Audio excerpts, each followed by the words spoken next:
Before the time of calculators, people had to rely on their wits and ingenuity for mathematical calculations.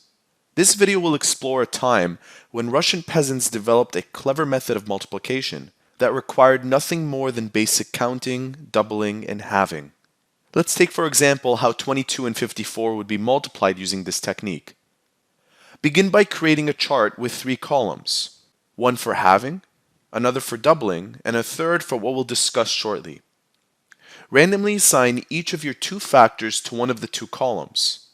As a suggestion, you might find it convenient to place the smaller number in the halving column, but feel free to experiment and see what works best for you. Now check if this number is odd.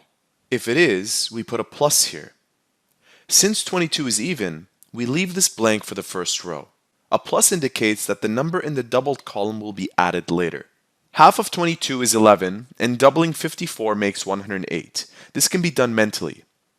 If having a number gives an odd output, as you see here, notice here that half of 22 is 11, so we place the plus. Let's keep going.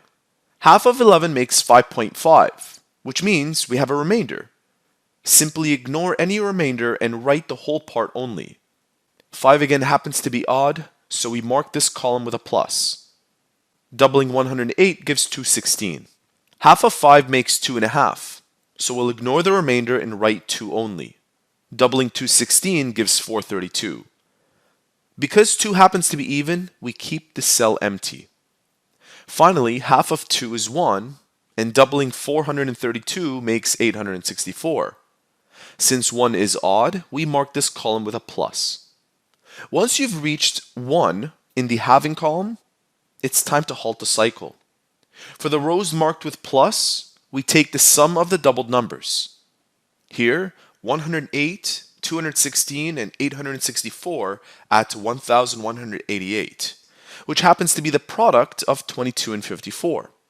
And if you're still a bit skeptical, and I don't blame you, grab a calculator to verify. Now that you've seen how it's done, experiment with 2 numbers of your own. If you get stuck, use our Russian peasant multiplication calculator linked in the description below. Thank you for watching, and don't forget to like and subscribe for more videos like these.